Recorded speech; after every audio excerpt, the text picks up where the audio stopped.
എനർജിയെ പ്രോപ്പറായിട്ട് പ്രിസർവ് ചെയ്യുന്ന ഒരു വർക്കൗട്ട് സെക്ഷൻസ് ആയിരിക്കും കൂടുതലും യോഗയിൽ നമുക്ക് കാണാൻ സാധിക്കുന്നത്.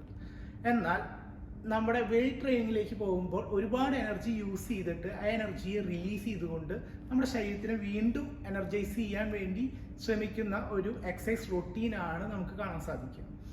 തീർച്ചയായിട്ടും യോഗയെ സംബന്ധിച്ച് വളരെ ലോ ഇമ്പാക്റ്റ് ഓഫ് എനർജി നമുക്ക് ഉപയോഗിക്കേണ്ടോ എന്നുള്ളത് നമുക്കറിയാം.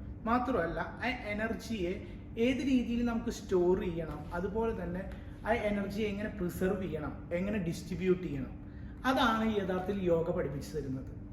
യോഗയെ സംബന്ധിച്ച് തീർച്ചയായിട്ടും ഒരു ഇൻ്റലക്ച്വൽ പ്രോസസ്സിൽ കൂടിയാണ് നമ്മൾ യോഗ ചെയ്യുമ്പോൾ കടന്നു പോവുക.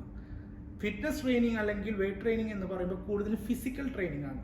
യോഗയിൽ ആസനാസ് എന്നുള്ള സെക്ടർ വരുന്നുണ്ടെങ്കിൽ പോലും അത് കൂടുതൽ വർക്കൗട്ട് സെക്ഷൻ അല്ലെങ്കിൽ ഫിസിക്കൽ ബോഡിയുടെ വർക്കൗട്ട് സെക്ഷൻ ആണെങ്കിൽ പോലും യഥാർത്ഥത്തിൽ അത് ബ്രീത്തിങ്ങിൽ തന്നെയാണ് ഫോക്കസ് ചെയ്യുന്നതും അല്ലെങ്കിൽ ഫോളോ ചെയ്യുന്നതും. അതൊരു ജസ്റ്റ് നോർമൽ ഒരു സ്റ്റെപ്പുകളോ സ്ട്രെച്ചിങ്ങോ അല്ല എന്നുള്ളതാണ് നമ്മൾ മനസ്സിലാക്കേണ്ടത്. വേഗസ് നെർവുമായിട്ട് ഡയറക്റ്റ്ലി കണക്റ്റഡ്, ഗട്ടും നമ്മുടെ ബ്രെയിനും ഡയറക്റ്റ് കണക്റ്റഡ് ആയിട്ടുള്ള